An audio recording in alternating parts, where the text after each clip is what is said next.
Alors voyons maintenant le paragraphe 2 du Credo. C'est autour du thème du Père, le Créateur. Les chrétiens sont baptisés au nom du Père et du Fils et du Saint-Esprit. C'est ce que Jésus dit à la fin de l'évangile de Matthieu, tout à la fin. Mais auparavant, ils répondent « Je crois » à la triple interrogation qui leur demande de confesser leur foi au Père, au Fils et à l'Esprit. Et donc, la foi de tous les chrétiens repose sur la Trinité. Alors, les chrétiens sont baptisés au nom du Père et du Fils et du Saint-Esprit. Au nom au singulier sans S, et non pas au nom avec S de ceux-ci. Donc ça, c'est une profession de foi déjà qui a été écrite par le pape Vigile en 552. Car il n'y a qu'un seul Dieu, le Père Tout-Puissant, et son Fils unique, et l'Esprit Saint, c'est la Sainte Trinité. Le mystère de la très sainte Trinité est le mystère central de la foi et de la vie chrétienne. Il est le mystère de Dieu en lui-même. Il est donc la source de tous les autres mystères de la foi. Il est la lumière qui les illumine. Tous les mystères de la foi, par exemple, c'est l'incarnation. Vous voyez que Jésus, le Fils éternel de Dieu, s'incarne et vient prendre une chair comme la nôtre. Ça, c'est un des mystères. Ou qu'il s'incarne dans le sein de Marie par le Saint-Esprit. Vous voyez ? Donc il y a le Fils, le Saint-Esprit qui agit et le Père. Il y a encore des autres mystères, le mystère de l'Eucharistie, le mystère de la résurrection, etc. Mais il est l'enseignement le plus fondamental et essentiel dans la hiérarchie des vérités de foi. Donc il y a des choses très importantes et plus importantes que d'autres. Et donc ce mystère de la très sainte Trinité, Père, Fils, Saint-Esprit, est l'enseignement le plus fondamental et essentiel. Alors toute l'histoire du salut n'est autre que l'histoire de la voie et des moyens par lesquels le Dieu vrai et unique, Père, Fils et Saint-Esprit, se révèle, se réconcilie et s'unit les hommes qui se détournent du péché. Dans ce paragraphe, il sera exposé brièvement de quelle manière est révélé le mystère de la bienheureuse Trinité. Comment l'Église a formulé la doctrine de la foi sur ce mystère.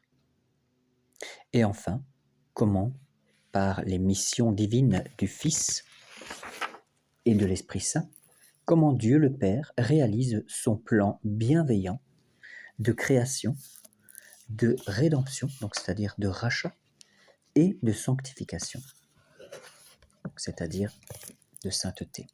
Il va sanctifier son peuple.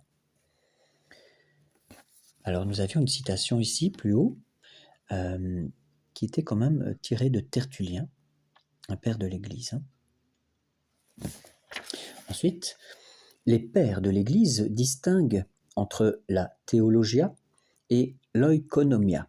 Donc la théologie et l'économia. Nous allons voir ce que c'est. Désignant par le premier terme le mystère de la vie intime du Dieu Trinité, et par le second terme, donc euconomia, toutes les œuvres de Dieu par lesquelles il se révèle et communique sa vie. C'est par l'euconomia que nous est révélée la théologia. Mais inversement, c'est la théologia qui éclaire tout l'euconomia. Les œuvres de Dieu révèlent qui il est en lui-même. Et inversement, le mystère de son être intime illumine l'intelligence de toutes ses œuvres. Il en est ainsi, analogiquement, donc comparativement, entre les personnes humaines. La personne se montre dans son agir, et mieux nous connaissons une personne, mieux nous comprenons son agir. Alors, la Trinité est un mystère de foi au sens strict. Un des mystères cachés en Dieu qui ne peuvent être connus s'ils ne sont révélés d'en haut. Dieu, certes, a laissé des traces de son être trinitaire dans son œuvre de création et dans sa révélation au cours de l'Ancien Testament. Mais l'intimité de son être comme Trinité sainte constitue un mystère inaccessible à la seule raison et même à la foi d'Israël avant l'incarnation du Fils de Dieu et la mission du Saint-Esprit. En somme, Dieu nous montrait déjà des allusions ou des signes de sa Trinité dans l'Ancien Testament, c'est vrai, notamment quand il apparaît sous l'apparence de 3 anges qui viennent visiter Abraham, mais cela est une annonce de ce qui va vraiment se révéler quand Jésus viendra s'incarner sur terre, et puis Jésus enverra le Saint-Esprit de la part du Père, voyez. Donc là, on verra, on comprendra vraiment la Trinité. Alors, donc, la révélation de Dieu comme Trinité, le Père est révélé par le Fils. La vocation de Dieu comme Père est connue dans beaucoup de religions. La divinité est souvent considérée comme Père des dieux et des hommes. Ça, c'est ce qui se dit dans toutes les autres religions. En Israël, Dieu est appelé Père en tant que créateur du monde. Dieu est Père plus encore en raison de l'alliance et du don de la loi à Israël, son fils premier-né comme il l'appelle. Il est aussi appelé Père du roi d'Israël. Ça c'est dans 2 Samuel, le deuxième livre de Samuel. Et il est tout aussi spécialement annoncé comme le Père des pauvres, de l'orphelin et de la veuve qui sont sous sa protection divine et sa protection aimante. On le lit dans le psaume 68. Et en désignant Dieu du nom de Père, le langage de la foi indique principalement 2 aspects. C'est-à-dire que Dieu est origine première de tout et autorité transcendante, donc qui vient d'en haut, et qu'il est en même temps une bonté et une sollicitude aimante pour tous ses enfants.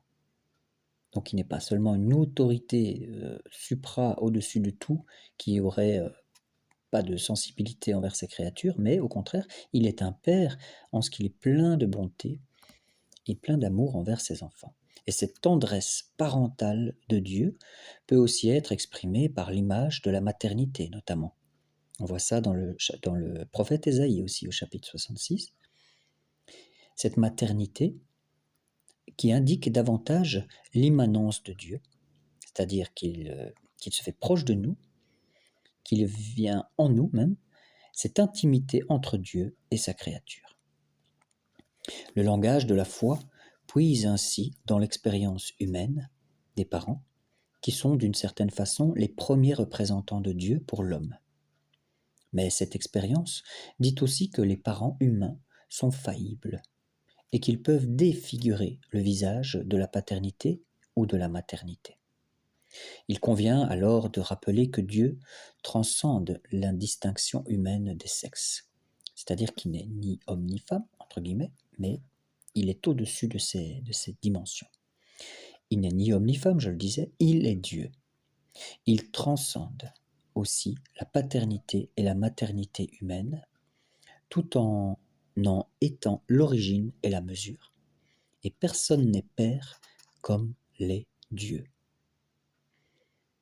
Parole très importante, personne n'est père comme l'est Dieu. Jésus a révélé que Dieu est Père dans un sens inouï. Il ne l'est pas seulement en tant que créateur. Il est éternellement Père en relation à son Fils unique, qui réciproquement n'est Fils qu'en relation à son Père. Jésus le dit lui-même. Personne ne connaît le Fils si ce n'est le Père. Comme personne ne connaît le Père si ce n'est le Fils, et celui à qui le Fils veut bien le révéler. Nous trouvons cette parole de Jésus dans l'évangile de Matthieu chapitre 11. C'est pourquoi les apôtres confessent Jésus comme le Verbe qui était au commencement, auprès de Dieu, et qui est Dieu, dans l'évangile de Jean, premier chapitre. Le Verbe Jésus, donc, la parole de Dieu, qui était au commencement, auprès de Dieu, et lui-même est Dieu. Et donc, il est l'image du Dieu invisible. Jésus est l'image du Dieu invisible. Comme il est aussi le resplendissement de sa gloire et la marque de sa substance. Vous voyez, ça on le voit dans la lettre aux Hébreux, chapitre 1. Et donc, à leur suite, suivant la tradition apostolique, donc la tradition des apôtres, l'Église a confessé, donc a transcrit, a mis sur papier en 325 au premier concile œcuménique de Nicée que le Fils, Jésus, est consubstantiel au Père, c'est-à-dire un seul Dieu avec lui. Le deuxième concile œcuménique, réuni à Constantinople en 381, donc environ 50 ans plus tard, a gardé cette expression dans sa formulation du credo de Nicée et a confessé, en plus, le Fils unique de Dieu, engendré du Père avant tous les siècles, lumière de lumière, vrai Dieu du vrai Dieu, engendré non pas créé, consubstantiel au Père. C'est comme si vous diriez, d'une goutte d'eau sort une autre goutte d'eau. On va dire ça comme ça. Et donc, de Dieu le Père est engendré le Fils. Il est Dieu depuis toujours avec Dieu. Et seulement, il s'est donc incarné en une chair semblable à la nôtre. Le Père et le Fils sont révélés par l'Esprit. Vous vous souvenez, au début, on disait que on fait toujours cette prière au nom du Père et du Fils et du Saint-Esprit. Et donc ici, on va essayer de comprendre les choses. Avant sa Pâque, Jésus annonce l'envoi d'un autre défenseur, l'Esprit Saint. À l'œuvre depuis la création, dans Genèse donc, on voit, dès le début de la Genèse, Dieu avait parlé par les prophètes, et il sera maintenant auprès des disciples et en eux, pour les enseigner et les conduire vers la vérité tout entière, nous dit Jésus dans l'évangile de Jean. L'Esprit Saint, donc, est ainsi révélé comme une autre personne divine par rapport à Jésus et au Père. Mais cet Esprit Saint est Dieu, comme une troisième goutte d'eau qui sort de cette même goutte d'eau. L'origine éternelle de l'Esprit se révèle dans sa mission temporelle. L'Esprit a une mission. Il est envoyé aux apôtres et à l'Église, aussi bien par le Père, au nom du Fils, que par le Fils en personne, une fois que Jésus est retourné auprès du Père.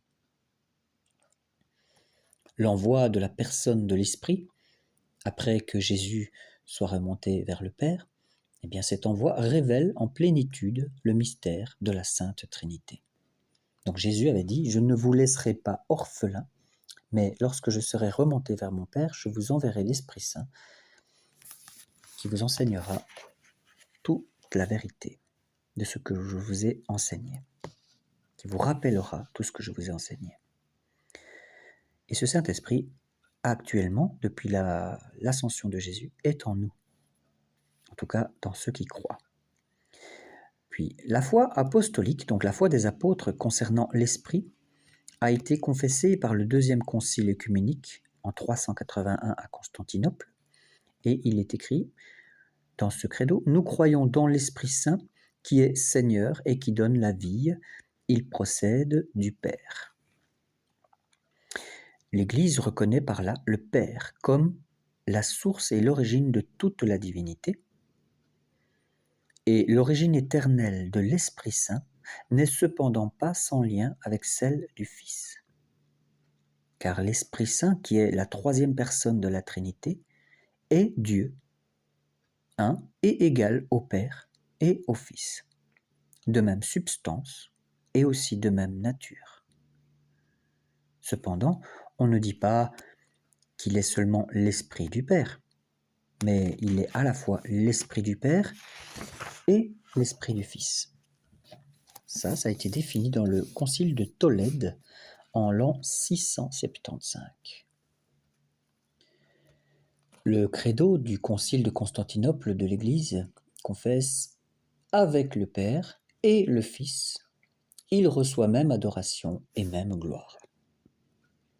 Donc le Saint-Esprit reçoit même adoration que le Père et le Fils. La tradition latine du credo confesse que l'Esprit procède du Père et du Fils. C'est ce que, par exemple, les orthodoxes ne reconnaissent pas. Ils pensent que l'Esprit Saint ne procède que du Père et pas du Fils. Ensuite, le Concile de Florence, en 1438, explique « Le Saint-Esprit tient son essence et son être à la fois du Père et du Fils, et il procède éternellement de l'un comme de l'autre, comme d'un seul principe et par une seule spiration. » Vous voyez, dans le mot « esprit », on a le mot « spiration ». Donc souffle.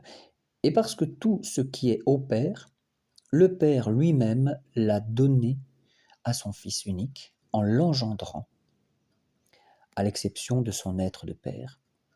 Cette procession, même du Saint-Esprit à partir du Fils, il la tient éternellement de son Père, qui l'a engendré éternellement.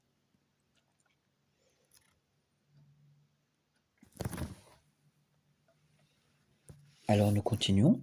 La Sainte Trinité, dans la doctrine de la foi, comment s'est formé ce dogme trinitaire ? Eh bien, la vérité révélée de la Sainte Trinité a été dès les origines à la racine de la foi vivante de l'Église, principalement au moyen du baptême. Elle trouve son expression dans la règle de la foi du baptême, formulée dans la prédication, donc dans le message, et dans la catéchèse, donc dans l'enseignement des jeunes disciples, et dans la prière de l'Église. Tout est fondé au nom du Père et du Fils et du Saint-Esprit.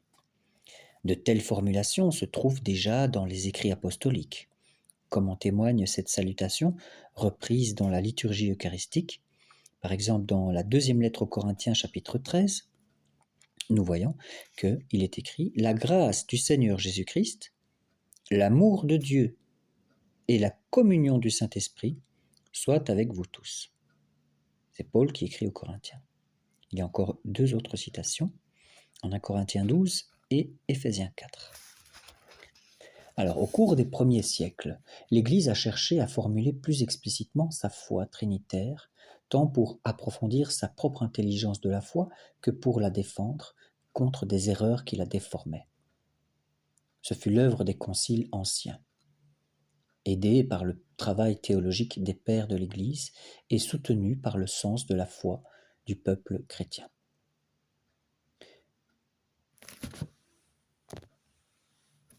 Et donc, la Trinité est une, c'est triunité. Nous ne confessons pas trois dieux, mais un seul Dieu en trois personnes. La Trinité consubstantielle. Les personnes divines ne se partagent pas l'unique divinité, mais chacune d'elles est Dieu tout entier. C'est-à-dire que le Père est cela même qu'est le Fils cela même qu'est le Père et le Fils cela même qu'est le Saint-Esprit, c'est-à-dire un seul Dieu par nature.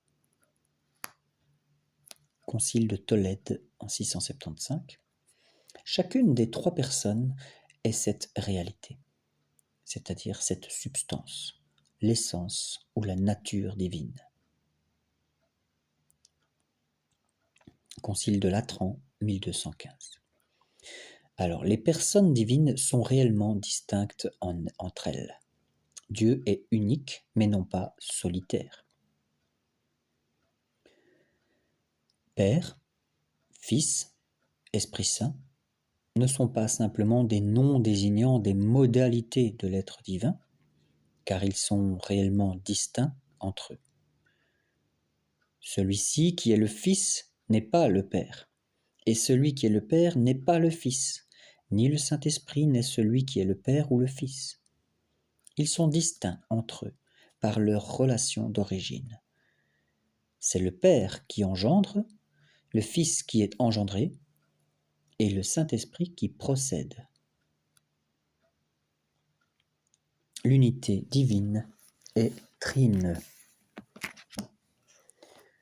Les personnes divines sont relatives les unes aux autres, parce qu'elles ne divisent pas l'unité divine. La distinction réelle des personnes entre elles réside uniquement dans les relations qui les réfèrent les unes aux autres. Dans les noms relatifs des personnes, le Père est référé au Fils, le Fils au Père, le Saint-Esprit aux deux. Quand on parle de ces trois personnes en considérant les relations, on croit cependant en une seule nature ou substance. En effet, tout est un en eux, là où l'on ne rencontre pas l'opposition de relations. Concile de Florence, 1442. À cause de cette unité, le Père est tout entier dans le Fils, tout entier dans le Saint-Esprit. Le Fils est tout entier dans le Père, tout entier dans le Saint-Esprit, et le Saint-Esprit tout entier dans le Père, tout entier dans le Fils.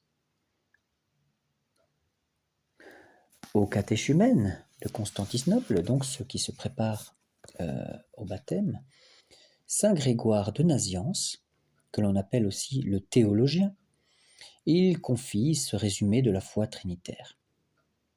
Donc, saint Grégoire de Naziance était un personnage qui vivait en l'an 329 et décédé en 390 à Cappadoce, en Turquie. Et il écrit ceci. « Avant toute chose, gardez-moi ce bon dépôt, pour lequel je vis et je combats, avec lequel je veux mourir, qui me fait supporter tous les maux et mépriser tous les plaisirs. Je veux dire la profession de foi en le Père et le Fils et le Saint-Esprit. Je vous la confie aujourd'hui. C'est par elle que je vais tout à l'heure vous plonger dans l'eau et vous en élever. Je vous la donne pour compagne et patronne de toute votre vie. Je vous donne une seule divinité et une seule puissance, existant une dans les trois, et contenant les trois d'une manière distincte. Divinité sans disparité de substance ou de nature, sans degré supérieur qui élève ou degré inférieur qui abaisse. C'est de trois infini l'infinie connaturalité. Dieu tout entier, chacun considéré en soi-même. Dieu, les trois considérés ensemble. Je n'ai pas commencé de penser à l'unité que la Trinité me baigne dans sa splendeur. Je n'ai pas commencé de penser à la Trinité que l'unité me ressaisit. » Texte magnifique, n'est-ce pas? Alors enfin, pour terminer ce petit chapitre sur le Père, ô Trinité lumineuse, bienheureuse, ô primordiale unité, Dieu est éternelle béatitude, vie immortelle, lumière sans déclin. Dieu est amour, Père, Fils et Esprit Saint. Librement, Dieu veut communiquer la gloire de sa vie bienheureuse. Tel est son projet bienveillant, nous dit la lettre aux Éphésiens, chapitre 1er. Ce projet bienveillant qu'il a conçu dès avant la création du monde en son Fils bien-aimé, qui nous prédestinant à l'adoption filiale en Jésus, c'est-à-dire qu'il nous prédestinait à reproduire l'image de son Fils, grâce à l'esprit d'adoption filiale. Tout ça est écrit dans la lettre aux Romains. Et donc, il nous fait participants de sa nature divine. Il nous fait participants de son projet bienveillant, participants de cette Trinité. C'est ça qui est magnifique. Ce dessein, ce projet est une grâce donnée avant tous les siècles, nous dit Paul à Timothée dans sa 2e lettre. Cette grâce issue immédiatement de l'amour trinitaire. Il se déploie dans l'œuvre de la création, dans toute l'histoire du salut après la chute, dans les missions du Fils et de l'Esprit, que prolonge la mission de l'Église. Donc, tous les croyants qui ont reçu cette grâce d'appartenir à cet amour de la Trinité, eh bien, ils prolongent cette mission dans le monde. C'est-à-dire que l'amour qu'ils ont reçu se partage et ils sont comme un canal par lequel va passer cet amour pour déborder sur les autres. Toute l'économie divine est l'œuvre commune des 3 personnes divines. Car de même qu'elle n'a qu'une seule et même nature, la Trinité n'a qu'une seule et même opération. Concile de Constantinople en 553. Ça, c'est le 2e concile. Le Père, le Fils et le Saint-Esprit ne sont pas 3 principes des créatures, mais un seul principe. Cependant, chaque personne divine opère l'œuvre commune selon sa propriété personnelle. Ainsi, l'Église confesse, à la suite du Nouveau Testament, que un Dieu et Père de qui sont toutes choses, un Seigneur Jésus-Christ pour qui sont toutes choses, un Saint-Esprit en qui sont toutes choses. Ça, c'est dans la première lettre aux Corinthiens, chapitre 8. Et ce sont surtout les missions divines de l'incarnation du Fils et du don du Saint-Esprit qui montrent les propriétés des personnes divines. C'est une œuvre de Dieu à la fois commune et personnelle. Tout ce plan fait connaître et la propriété des personnes divines et leur nature unique. Aussi, toute la vie chrétienne est-elle communion avec chacune des personnes divines, sans aucunement les séparer. Celui qui rend gloire au Père le fait par le Fils dans le Saint-Esprit. Je répète, celui qui rend gloire au Père, il rend gloire par le Fils, il rend gloire dans l'Esprit Saint. Et celui qui suit le Christ le fait parce que le Père l'attire et parce que l'Esprit le meut.